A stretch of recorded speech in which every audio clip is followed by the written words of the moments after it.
ನಮಸ್ಕಾರ, ರಿಥಮ್ ಕನ್ನಡಕ್ಕೆ ಸ್ವಾಗತ. ದಿನದ ಪ್ರಮುಖ ಸುದ್ದಿಗಳು. ಸಂವಿಧಾನ ಶಿಲ್ಪಿ ಡಾಕ್ಟರ್ ಬಿಆರ್ ಅಂಬೇಡ್ಕರ್ ಕುರಿತು ಕೇಂದ್ರ ಗೃಹ ಸಚಿವ ಅಮಿತ್ ಶಾ ಅವರು ರಾಜ್ಯಸಭೆಯಲ್ಲಿ ನೀಡಿದ ಹೇಳಿಕೆಗೆ ಸಂಬಂಧಿಸಿದಂತೆ ಪ್ರತಿಪಕ್ಷಗಳು ಭಾರೀ ಗದ್ದಲವನ್ನೇ ಸೃಷ್ಟಿಸಿವೆ. ಇನ್ನೊಂದೆಡೆ ಬಿಜೆಪಿ ಕೂಡ ಕಾಂಗ್ರೆಸ್ ಅಂಬೇಡ್ಕರ್ಗೆ ಮಾಡಿದ ಅವಮಾನಗಳನ್ನು ಬಹಿರಂಗಪಡಿಸಿ ಪ್ರತಿಭಟಿಸುತ್ತಿದೆ.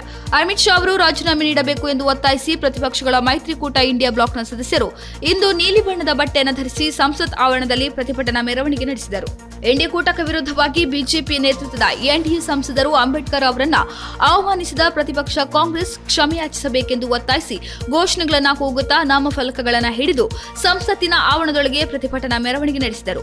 ಈ ವೇಳೆ ಕಾಂಗ್ರೆಸ್ ನಾಯಕ ರಾಹುಲ್ ಗಾಂಧಿ ಅವರು ಬಿಜೆಪಿ ಸಂಸದ ಪ್ರತಾಪ್ ಸಾರಂಗಿ ಅವರನ್ನ ನೂಕಿದ್ದು ಅವರ ತಲೆಗೆ ಗಾಯಗಳಾಗಿವೆ. ಅವರನ್ನು ಆಸ್ಪತ್ರೆಗೆ ದಾಖಲಿಸಿ ಚಿಕಿತ್ಸೆ ನೀಡಲಾಗುತ್ತಿದೆ. ಈ ವೇಳೆ ಬಿಜೆಪಿ ಸಂಸದ ಮುಖೇಶ್ ರಜಪೂತ್ ಕೂಡ ಗಾಯಗೊಂಡಿದ್ದಾರೆ. ಅವರನ್ನು ಆರ್ಎಂಎಲ್ ಆಸ್ಪತ್ರೆಯ ಐಸಿಯುಗೆ ದಾಖಲಿಸಲಾಗಿದ್ದು ಅವರ ಸ್ಥಿತಿ ಗಂಭೀರವಾಗಿದೆ. ಇನ್ನು ಕೆಲವು ಸಂಸದರಿಗೆ ಗಾಯಗಳಾಗಿವೆ ಎನ್ನಲಾಗಿದೆ. ಪೂರ್ವ ಲಡಾಖ್ನಲ್ಲಿ 2020ರ ಮಿಲಿಟರಿ ಬಿಕ್ಕಟ್ಟು ಶಮನಗೊಂಡಿರುವ ಹಿನ್ನೆಲೆಯಲ್ಲಿ ಭಾರತ ಮತ್ತು ಚೀನಾ ನಡುವಣ ದ್ವಿಪಕ್ಷೀಯ ಸಂಬಂಧ ನಿಧಾನಕ್ಕೆ ಹಳ್ಳಿಗೆ ಮರಳುತ್ತಿದೆ. ಕೈಲಾಸ ಮಾನಸ ಸರೋವರ ಯಾತ್ರೆಯನ್ನು ಪುನರಾರಂಭಿಸುವುದು, ಗಡಿಯಾಚೆಗಿನ ನದಿ ಸಹಕಾರವನ್ನು ಹೆಚ್ಚಿಸುವುದು ಮತ್ತು ನಾಥುಲಾ ಗಡಿ ವ್ಯಾಪಾರವನ್ನು ಪುನರಾರಂಭಿಸುವ ಬಗ್ಗೆಯೂ ಚಿಂತನೆ ನಡೆದಿದೆ. ಬೀಜಿಂಗ್ನಲ್ಲಿ ರಾಷ್ಟ್ರೀಯ ಭದ್ರತಾ ಸಲಹೆಗಾರ ಅಜಿತ್ ದೋವಲ್ ಮತ್ತು ಚೀನಾದ ವಿದೇಶಾಂಗ ಸಚಿವ ವಾಂಗ್ ಯಿ ನಡುವಿನ ಮಾತುಕತೆ ನಂತರ ಕೈಲಾಸ ಮಾನಸ ಸರೋವರ ಯಾತ್ರೆಯ ಪುನರಾರಂಭದ ಘೋಷಣೆ ಹೊರಬಿದ್ದಿದೆ. ಇಬ್ಬರು ತಮ್ಮ ದೇಶಗಳಿಗೆ ವಿಶೇಷ ಪ್ರತಿನಿಧಿಗಳಾಗಿ ಸೇವೆ ಸಲ್ಲಿಸುತ್ತಿದ್ದಾರೆ. ಗುಜರಾತ್ನ ಬನಸ್ಕಾಂತ ಜಿಲ್ಲೆಯ ಮಸಾಲಿ ಗ್ರಾಮವು ಭಾರತ ಪಾಕ್ ಗಡಿಯಲ್ಲಿನ ದೇಶದ ಮೊದಲ ಸೋಲಾರ್ ಗ್ರಾಮವಾಗುವ ಮೂಲಕ ಇತಿಹಾಸ ನಿರ್ಮಿಸಿದೆ. ಪಾಕಿಸ್ತಾನದ ಗಡಿಯಿಂದ 40 ಕಿಲೋಮೀಟರ್ ದೂರದಲ್ಲಿರುವ ಈ ಗ್ರಾಮವು 100% ಸೌರ ವಿದ್ಯುತ್ ಉತ್ಪಾದನೆಯನ್ನು ಸಾಧಿಸಿದೆ. 800 ಜನಸಂಖ್ಯೆ ಹೊಂದಿರುವ ಮಸಾಲಿಯು ತನ್ನ ಯಶಸ್ವಿ ಸೌರಶಕ್ತಿ ಕಾರ್ಯಕ್ರಮಕ್ಕಾಗಿ ಈಗ ದೇಶದ ಗಮನ ಸೆಳೆದಿದೆ.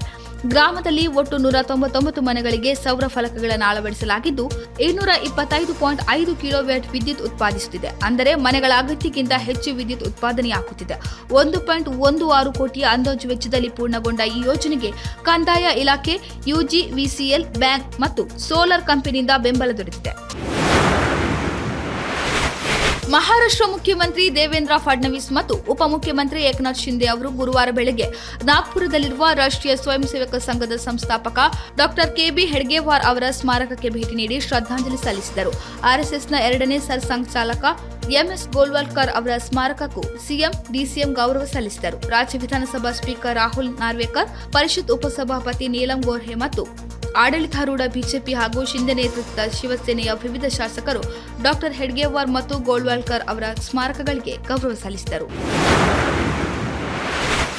ರಿಯಲ್ ಸ್ಟಾರ್ ಉಪೇಂದ್ರ ನಿರ್ದೇಶನ ಹಾಗೂ ನಟನೆಯ ಬಹುನಿರೀಕ್ಷಿತ ಚಿತ್ರ UI Kannada cinema pan India ಮಟ್ಟದಲ್ಲಿ ಡಿಸೆಂಬರ್ 20ರಂದು ತೆರೆಗೆ ಬರಲು ಸಿದ್ಧವಾಗಿದೆ.